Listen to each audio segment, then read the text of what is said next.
Greetings! Hello, everybody. Welcome to the liberation of my soul. Of course, you know who I am.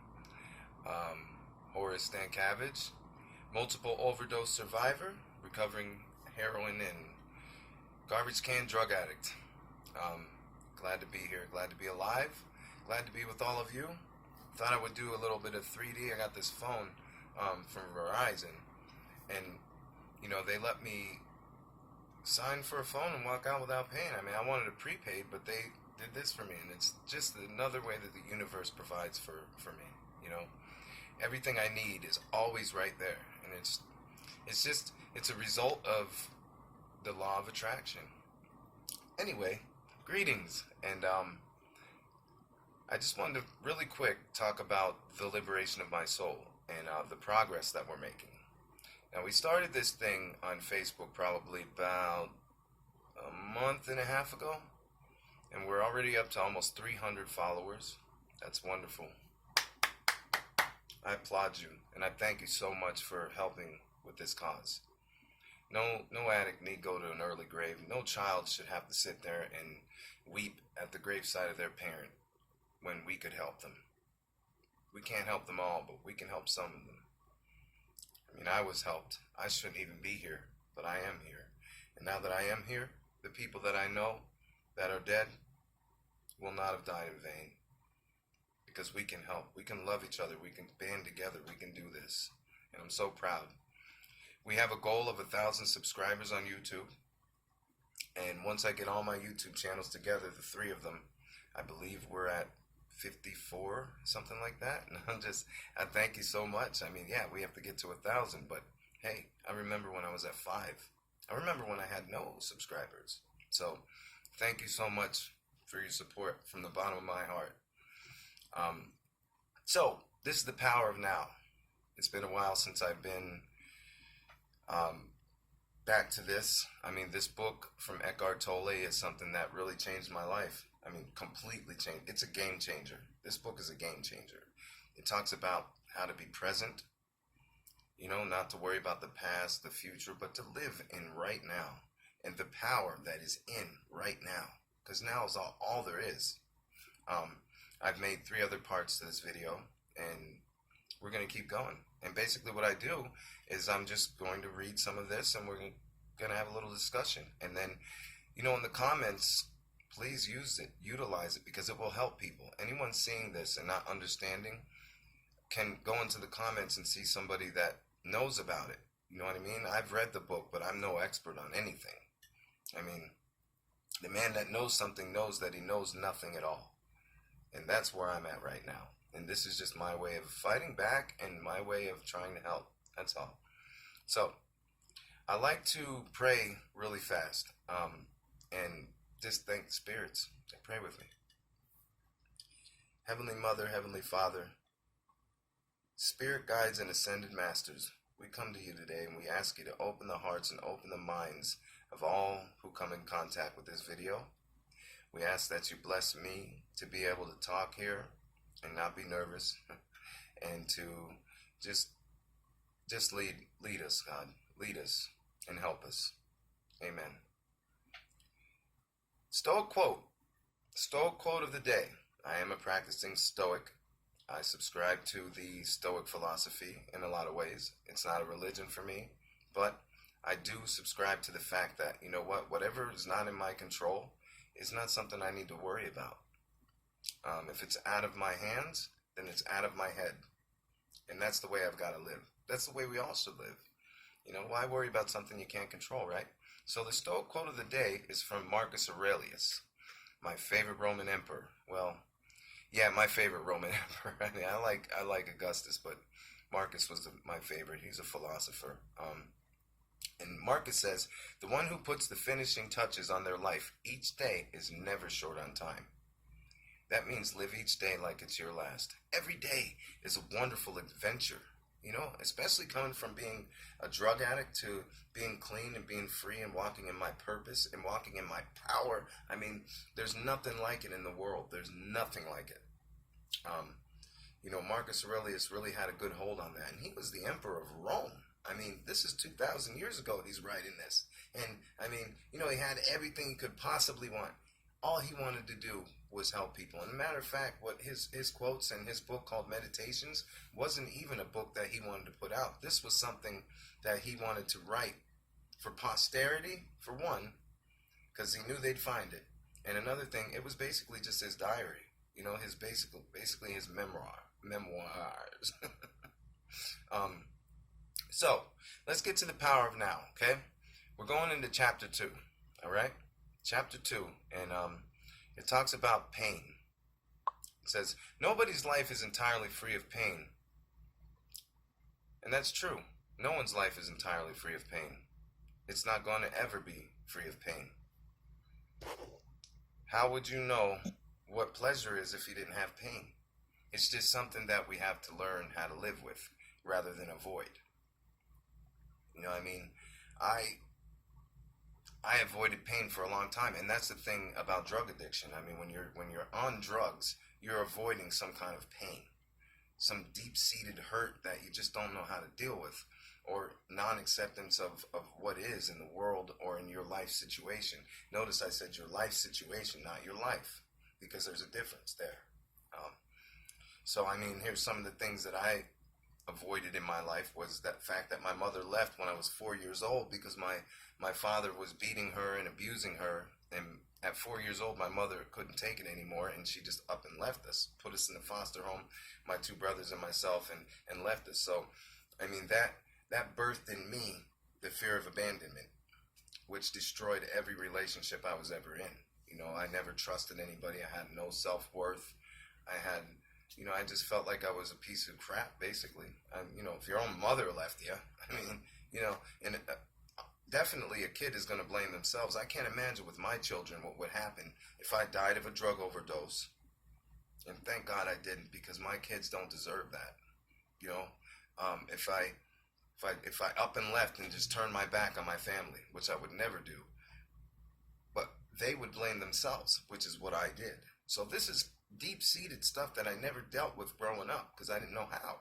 So, I mean, drugs came along and I fell head over heels in love with it. And that's like the perfect storm because, who wants to feel pain? No one likes pain. But pain's a part of life, and it's a question of living with it rather than avoiding it. And our feelings are there for a reason. And I'm learning even today, how to feel my feelings, how to actually feel it and go through my stages, accept it, and then move on. That's just the way to do it. It says here that a lot of our pain is unnecessary. In other words, we create it. And that's true. We create our own pain in a lot of senses. I mean, I should keep it on me and say, I create my own pain, and I do. Because I was identified with my mind. A major premise of this book is that not to be identified with your mind. Just because you thought it does not mean that that's you. Just because you thought it does not mean it's the truth. You are not your mind. What a glorious revelation, huh? You're not your mind. You are not what your thoughts are. You are you. Your thoughts are another thing. And like Eckhart Tolle says, he says, the mind is a terrible master, but a wonderful servant. It's a wonderful gift from the universe, our mind.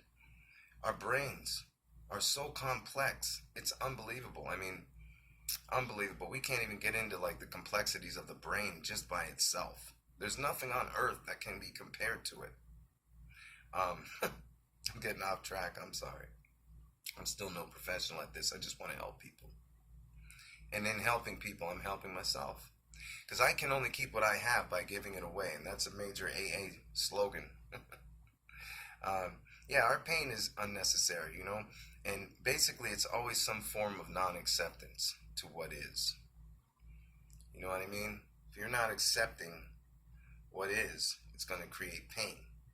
That's why it's paramount that you don't avoid your feelings. You don't avoid situations. Today, I don't avoid anything. If I don't like something, I'm going to say I don't like it. I'm going to say it here, and I'm going to say it out loud. I don't like it. And if I can, I'll remove myself from the situation. That's just all there is to it. But if I deal with it and deal with it and then don't, if I endure it and I don't actually deal with it, then I'm creating pain for myself. A good friend of mine said to me the other day, she said, a yes to somebody else, knowing that it's really a no for you, makes both suffer. And that's true. That's the truth.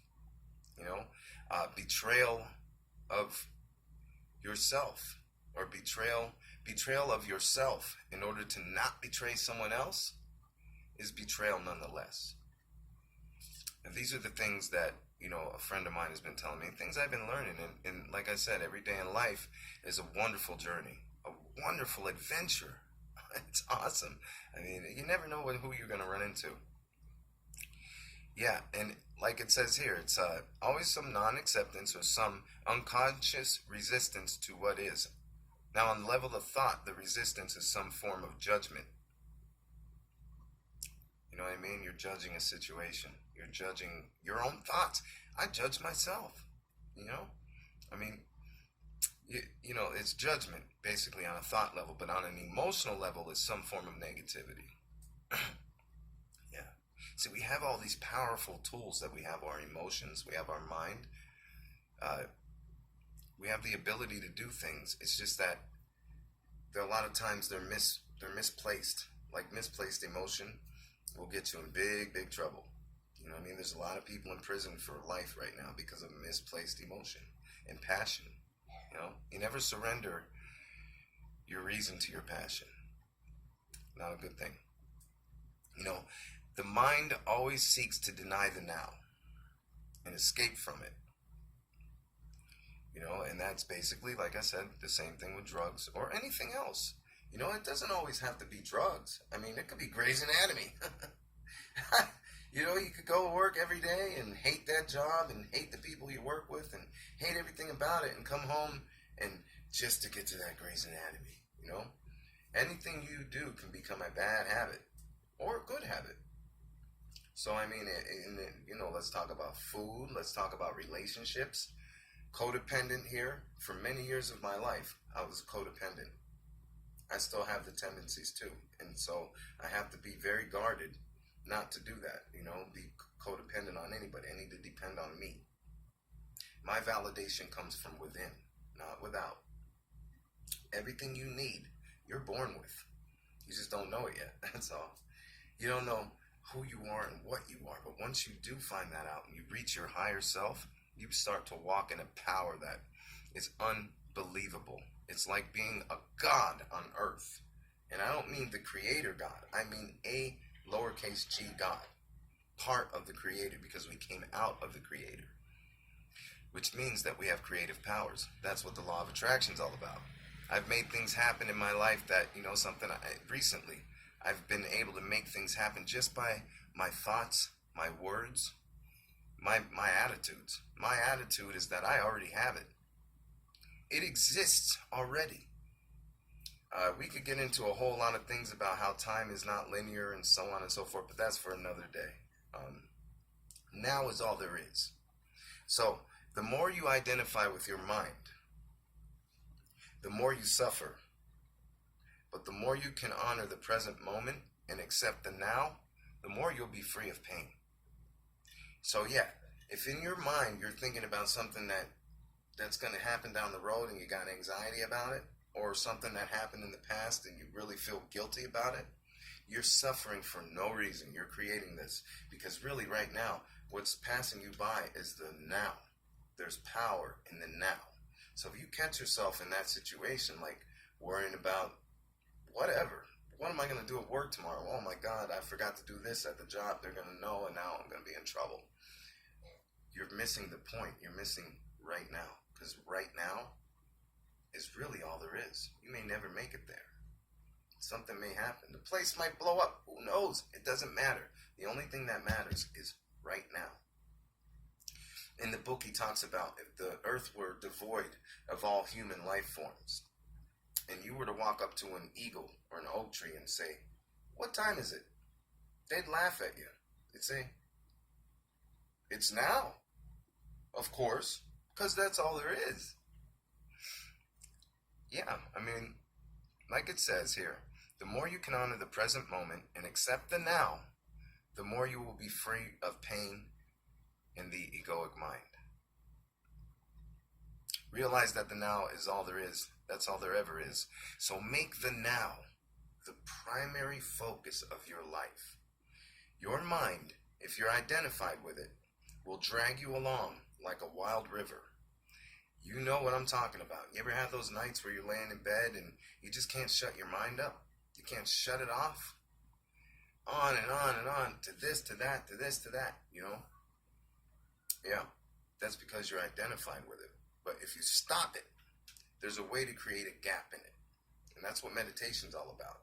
To create a gap in the stream of thought, all you have to do is become acquainted with the now.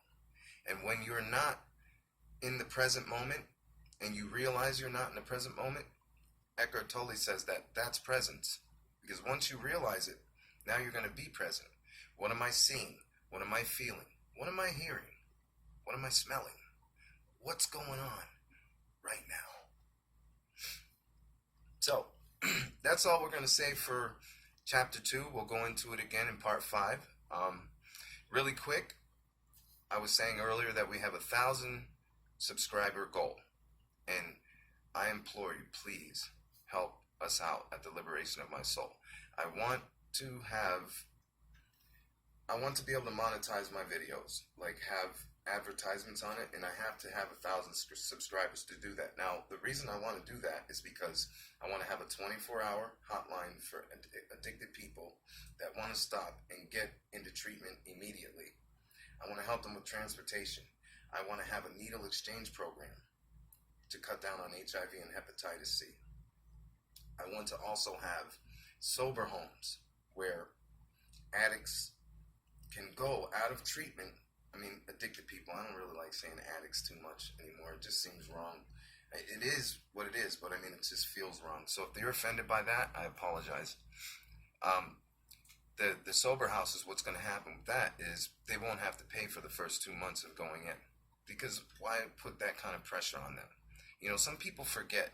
People come through the treatment center and they go through the process. They go through the 12 steps and then they get success. And then they buy homes to help. And then, you know, they charge these people coming out of treatment that don't have a job, don't have anything yet. And, you know, it's a business. You know what I mean? Yeah, sure, I get it. It's a business. But what I want to do is I want to help people not focus on those pressures yet. I want them to focus on their recovery, get a base in the community of recovery, form a firm foundation so that they can be, we got to set them up for success and not failure, because I know firsthand what it's like to be going from treatment to be turned right back onto the streets because there was nowhere for them to send me. And guess what? The cycle continued right on back to whatever made me feel comfortable. I avoided the now. I was homeless again.